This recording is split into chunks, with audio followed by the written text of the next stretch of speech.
This is Comic Picks by the Glick. Hey, I'm your host, Jason Glick. Hey, Jason Glick, how are you doing? I'm doing just fine, John. Yourself? Not too bad. Cool. How was your Thanksgiving? Oh, it was good. There was turkey. Good turkey to be had. How about yours? Sweet. Yeah, it's like great having the family over. So again, seeing people I haven't seen in quite a while. So that was all good. Yep, exactly. So, what do you have for us this week? Okay, well, going back to that endless well of material that is Star Wars, but not at Star Wars from Dark Horse has been the subject of so many on previous podcasts, but no Star Wars from Marvel because it's like after getting the license from back from Dark Horse, the beginning of the year, Marvel has pumped out a ton of Star Wars comics in the meantime to the point where right now there are 5 volumes of like a material out for your perusal right now. It's like along with a couple more just ready to go on the pipe. It's like in the pipeline, and it's all meant to cash in on the it's like on the fevered anticipation for Star Wars: The Force Awakens. So while I am of mixed feelings about that in the sense that you know of course, it's Star Wars. Of course, I'm going to go see it, but I just don't think that the guy who decided it was a good idea to rehash all the most famous parts from the Wrath of Khan in the second Star Trek movie. Um, I mean, Star Trek Into Darkness, Star Wars, Star Trek Into Darkness. God damn it! Um, is the guy to really bring Star Wars like into the future. That being said, it will be nice to see a Star Wars film where good acting is done um, because of good direction, as opposed to in spite of the direction itself. So that's all I'll say right there. But as far as the comics themselves go, they're mostly a pretty good and pretty satisfying reads for the most part. Starting with um, the main Star Wars title by Jason Aaron and John Cassaday. Its first volume is called Skywalker Strikes, and it has pretty much like everything you could ask for in a it's like in a Star Wars story. You got Luke, Han, Leia, Chewbacca. It's like C-3PO and R2. It's like all starts off in a big. It's like in a big bold like like big bold heist to get it's like to take out the Empire's it's like the Empire's big weapons production on production factory on this one moon. Things go well for a while until it's like right up until the point where they don't, and now that's upon everyone to just like from Han to like make with the sweet talking and it's like in the blaster fire. Luke busts out his lightsaber and Leia make with the precision fire. It's like and every it's like and it's things it's like and things keep going keep going bad keep going well up until the point when Darth Vader shows up, and then things really hit the fan. This first volume is it's a big bold Star Wars type action adventure where it's like it kind of like throws all the big moments you'd expect, like Luke having another confrontation with Vader, the it's like the rebels getting their hands on an AT-AT going and I'm taking that to take on Vader. Let's see, and then what else? Oh, Vader making nice with Jabba, as we'll find out later in his own series. It's like Luke, I'm trying to figure out, what it's like what Obi-Wan had in store for him, and also Han and Leia, showing their quasi romantic interest while all but getting derailed at the very end by a interesting figure from Han Solo's past. Oh, and Boba Fett shows up as well. It's big, it's fun. It's like the art from Cassaday is fantastic. Aaron's got a great handle on the characters. So, and it's like it really feels kind of bad to say or no churlish to say that say this isn't a good comic because it is. But the thing is, it does feel kind of like the comic book equivalent of blowing your load way too early. Why? Because, well, hey, he's wheeling out Vader. He's wheeling out Boba Fett. Hey, Jabba's in there for good measure. It's like all the stuff that that you'd expect to see wield out at some point, that you kind of feel like, hey, you should, like, maybe just like, you want to build up to this at some point. But no, Aaron just throws all this stuff right at the beginning. So it's kind of like, okay, you've got your big fight against Vader. You got Boba Fett showing up. Well, where do you go from here?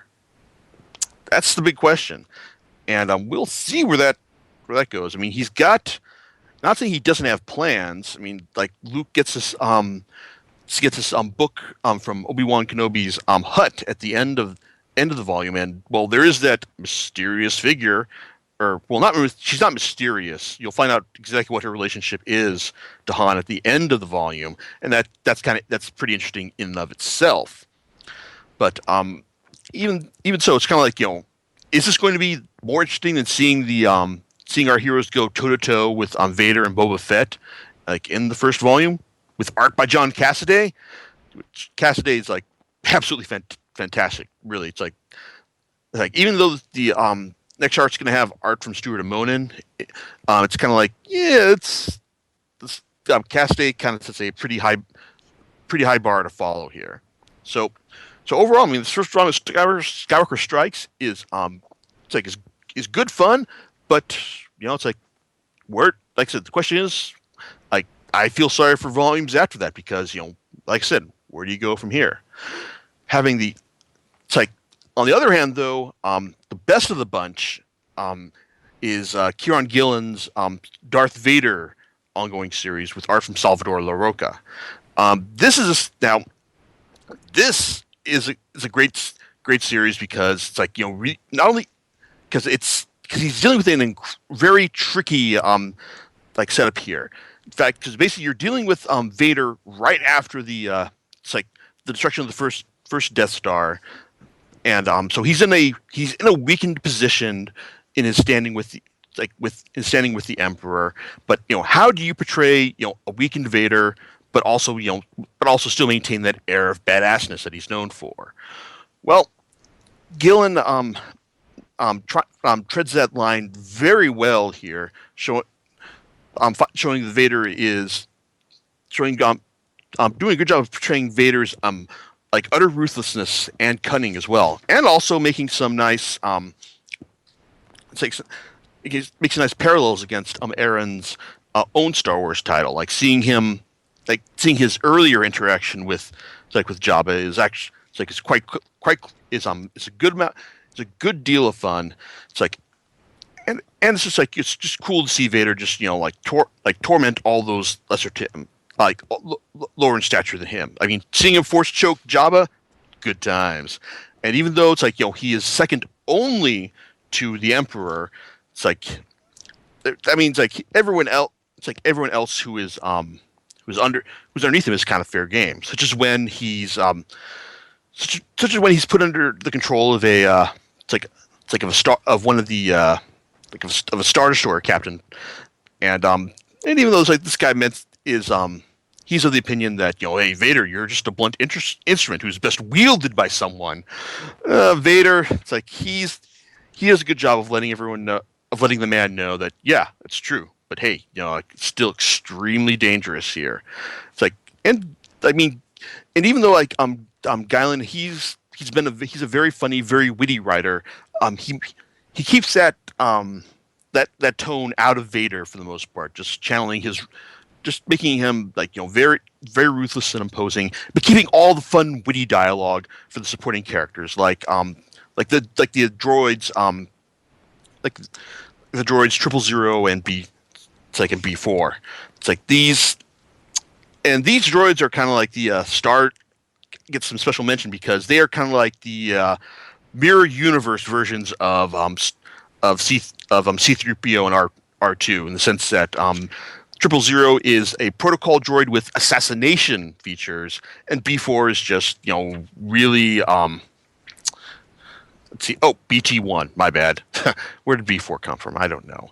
BT is, well, he's just R2 on like on a bad fucking mood trip the entire time.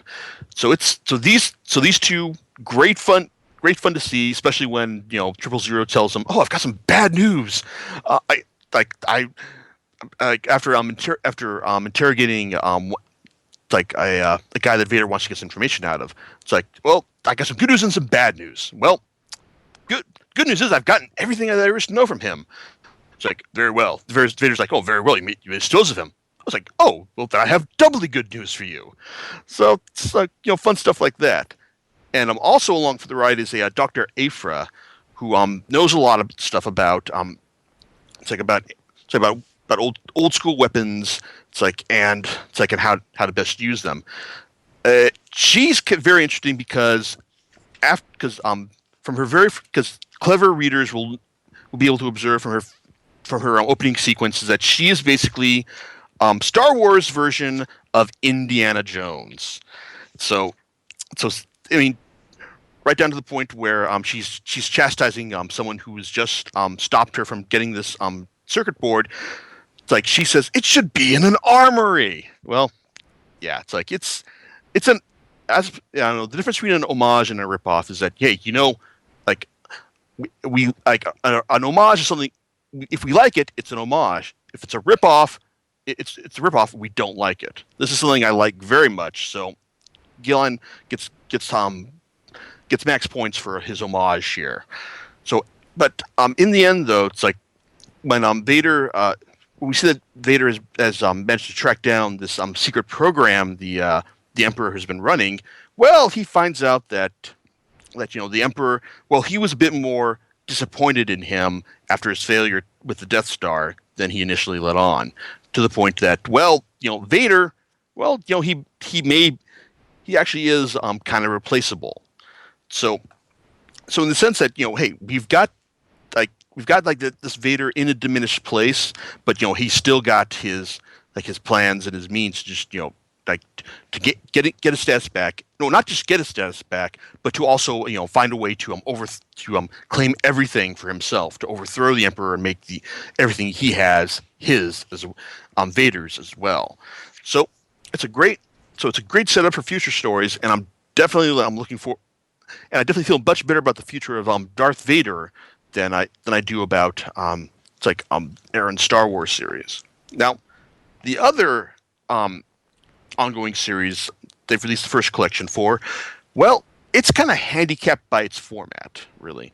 I'm talking about Kanan, the Last Padawan. Now, those of you probably see, if you've seen the Star Wars Rebels show, know that this is the story about the history of Kanan Jarrus, back when he was a Padawan named Caleb Doom, or rather, right when he stopped being a Padawan after his master was killed after Order 66 was given. When that happens, he finds himself thrust out into into an unforgiving galaxy, and winds up falling in with this shifty rogue named Janus Kasmir to make ends meet. It's just showing how this wide-eyed Padawan basically learned to rely on himself as opposed to just following the whims of others. So it's a solid enough story, and the best part is it's written by one of the creators of the first season, Greg Weisman, who also has a long history in animation with work on titles like Ultimate Spider-Man and most significantly in my book, Gargoyles. So he's got a good handle on on Kanan as a kid. And the story itself does flesh out does a good job fleshing out his backstory and just showing us how he became the person he is. He is in the Rebels series. Now the problem here is that this is clearly meant to be the book for people who want to read who are into Star Wars Rebels, but it's also set up as a kind of and it's also set up as a flashback series as well.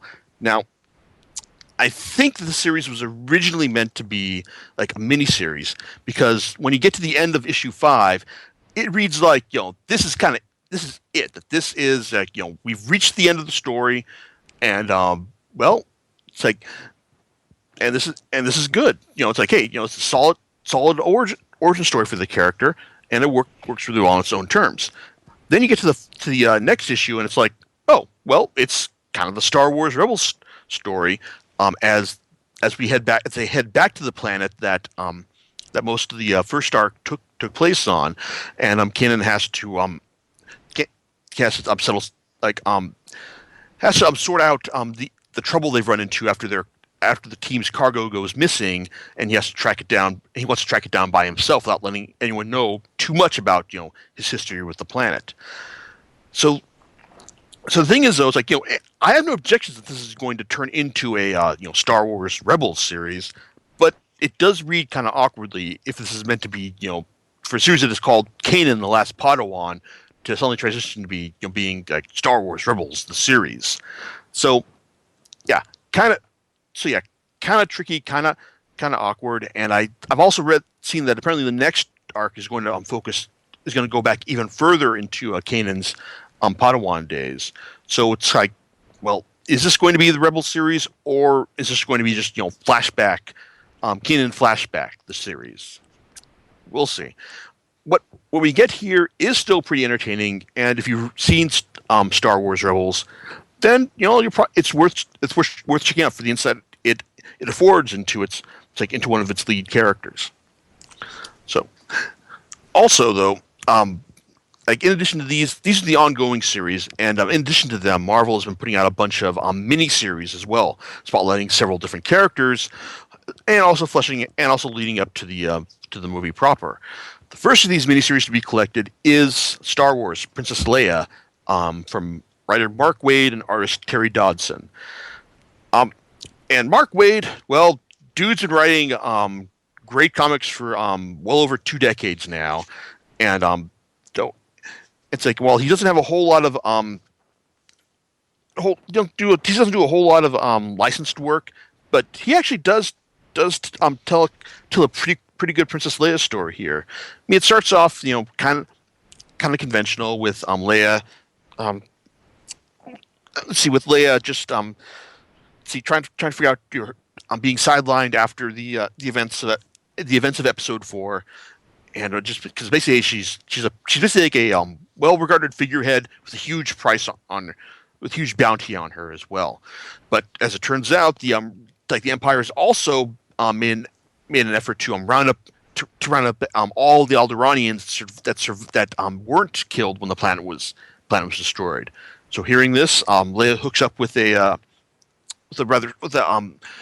fairly standoffish a pilot who's also a survivor of the planet, let's say of Alderaan, and they go out to rescue them. So from there, it's like Wade actually throws in some pretty clever twists, as Leia basically has to establish herself as a cable commander. It's like, who knows what she's doing. It's like, and it again works pretty well. She shows that she's a lot smarter than most people give her credit for, and also turns out to be the smartest person on.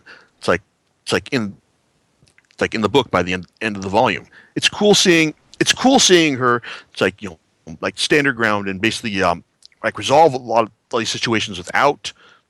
Let's see. It's like with resorting to clever uses of violence. It's like, as well as diplomacy as well. So like I said, it's a lot of fun. It's like, and it's like, let's see.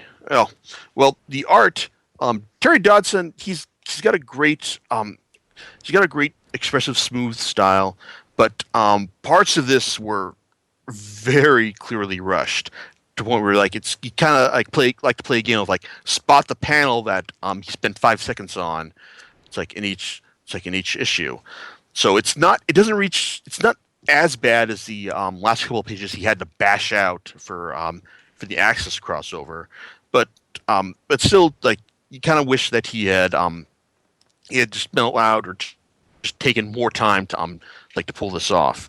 But overall, it's a good story that actually gets better as it goes along, because it does start off telling kind of familiar setups, but by the end he has couple of good twists with all the people show up who show up to help Leia, and shows that her method of doing things was the correct one after all, but not in a sanctimonious way. It's actually, like I said, it's clever. So that was a good read.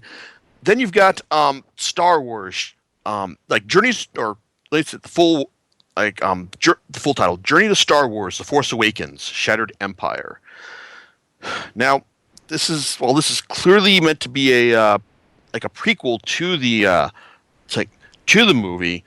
It's like you kind of wonder, it's like, what information were they choosing to dispense in this? It's like in this comic book that would make it a worthy lead up to the film, because hey, it's like obviously JJ and co are keeping all of the all the good stuff very, very close to their vests here. So it's kind of like, well, what exactly are they going to give writer Greg Rucka to work with here? It's like, in order to tell an interesting story. Well, the direction Rucka seems to have been given here was basically to emphasize that a couple of things. One, that after the second Death Star was destroyed and the Emperor and Darth Vader were defeated, that the Empire simply did not roll over and die. Nope, they kept fighting, and that the Emperor also had several contingency plans in case he was ever killed.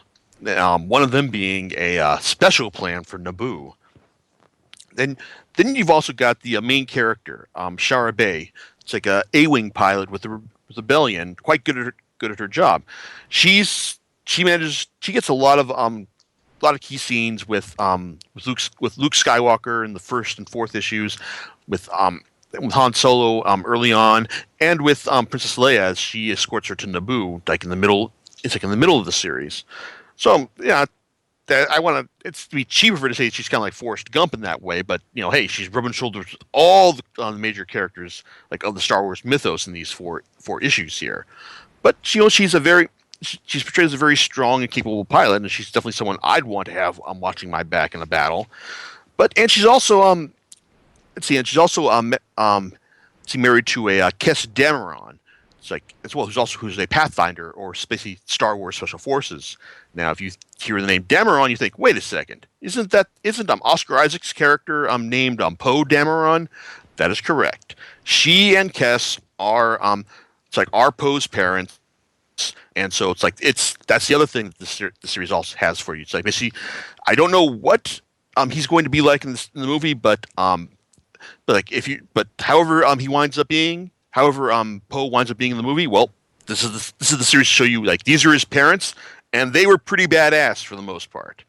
So that was cool as well. And then at the very end, and then that's like the first three issues, and then the fourth issue, Shara goes with Luke to go and rescue some shrubberies.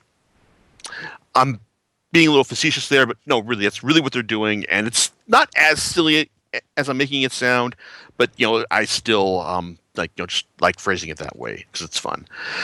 The art is a lot more uneven than the previous volumes, because the previous series all featured art from the main from at least one artist, except for Kanan, who the first 5 issues were done by Pepe Larraz, and the 5th was done by Jacobo Kamagi, who still managed to maintain relative stylistic consistency with Larraz. This one features 3 artists. Marco Cicchetto does the first and 4th issues, as well as parts of 2 and 3. Angel Unzueta does parts of 2 and 3, and Emilio Laiso does some scenes from issue 2. It makes for a very uneven read in terms of artistic consistency, but because I gotta admit, Cicchetto, well, the guy showed me on Avengers World, he's more than capable of handling big, bold superhero action. Well, he's also very capable of handling big, bold science fiction action here. So he does a great job with all the stuff he's given, like from showcasing key parts of the of the Battle of Endor. It's like, and then other random battle scenes, like the like battles like space battle over like the space battle over Naboo, or Luke and Shara making their raid on the Imperial. It's like on an Imperial base. Guys, one to watch.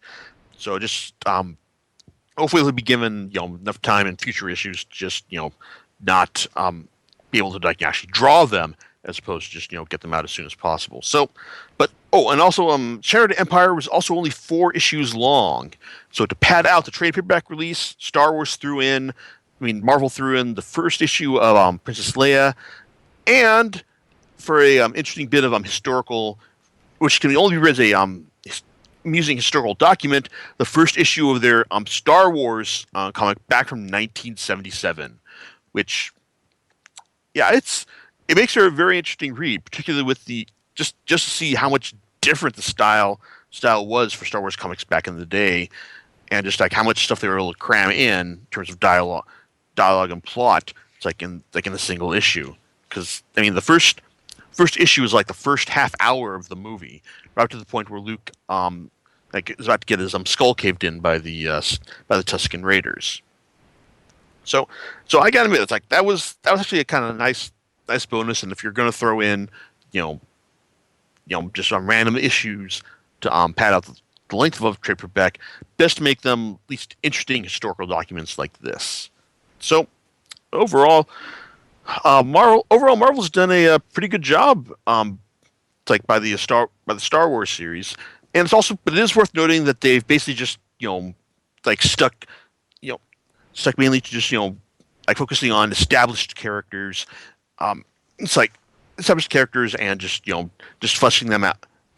You're not going to see any any weird miniseries about distaffed characters, or like Luke's drug-addled grandson that we saw from Dark Horse. In fact, you get the feeling that after a certain point, you realize that Dark Horse, kind of kept pursuing this because they, gave them much more creative freedom to just, go after these other offshoot stories, but the stories that didn't focus on characters who had a lot of history and continuity attached to them.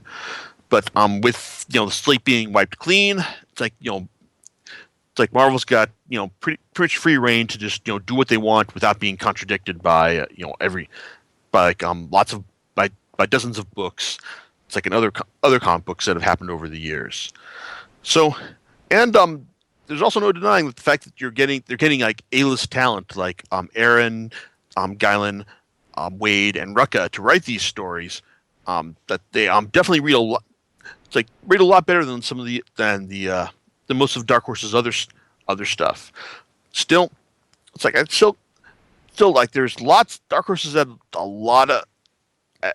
did a lot of good years of Star Wars comics, and Marvel's got a long way to go before they're able to match up to that particular library. In fact, they're reprinting certain portions of Dark Horse's library as well. Still, I don't know. I'm still worried that at some point, Star Wars will cease to be this big, shiny new thing that Marvel has to play with, and eventually they're going to start, just tossing this stuff to whoever's available. It's like we're just going to start, not getting the A-list of the industry working on this series, and and eventually quality will suffer. Still, for now, it's resulted in some pretty entertaining comics, and it's like so far. They have yet to release one that I really have yet to dislike. So kudos to Marvel on this regard. And hey, for all I know, these 5 volumes may be more entertaining than the film itself than the new film when it comes out. We shall see. Okay, John, any thoughts on your end? Would you like to put money on that? Yeah. Just kidding. That's interesting. Because with my being carefully optimistic viewpoint on the new movie that's coming out, there is a really good possibility that what you said is true. So, and we'll see. But we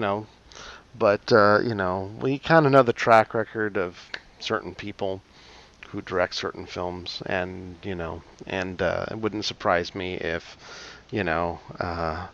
what was it that our friend Steve said when we were sitting there watching the trailers just before Mad Max Fury Road, and we saw the trailers for like Jurassic World and all these other things, and he said, what was it? Greatest hits. That was it. I don't want Star Wars to be a greatest hits thing. I want it to be fresh new characters. Yeah, I get it. It's going to be good versus evil. That's cool. I'm good with those concepts, But what's going to happen? Are we going to love these characters, And as for your commentary on the Marvel volumes here, I'd say that well, in your opinion, is it something they have big shoes to fill in terms of plot and what Dark Horse had done before it? Yeah, it's like the Dark Horse stuff is kind of like what I was what got me into comics in the first place. And even if some of that stuff doesn't read really well in hindsight, there's still been a ton of good stuff over the years that hey, like that hey, it's like even if not all of it was great, there's still like a huge volume of stuff that was good more often than it was not. I mean, Marvel's kind of they're kind of bursting right out the gates here with this stuff, but it's just a question of whether or not is it going to always be this good, or is Marvel going to slowly lose interest with it? Basically, will it fizzle out and fade away? Will it fizzle out, and then will they give the license back to Dark Horse? Yeah, like as it happened. As it happened back in the 90s. Yeah. Talk about history repeating itself, huh? Yeah. Might be like that whole thing like, hey, who forgot about the Force in 30 years, right? Exactly. Yeah. It's like, we're going to see about that. So, anyway, all right, well, time will tell. But, on both fronts, am I not right? So yeah, so guys will find out about one thing much sooner than the other. This is true. All right. Well, do you know what you're going to be talking about next time? Well, speaking of Dark Horse, one of their other long-running manga series recently wrapped up. So my thoughts on all 37 volumes of Gantz next time. All right. And we'll talk to you later on Comic Picks by the Glick. Laters. Bye.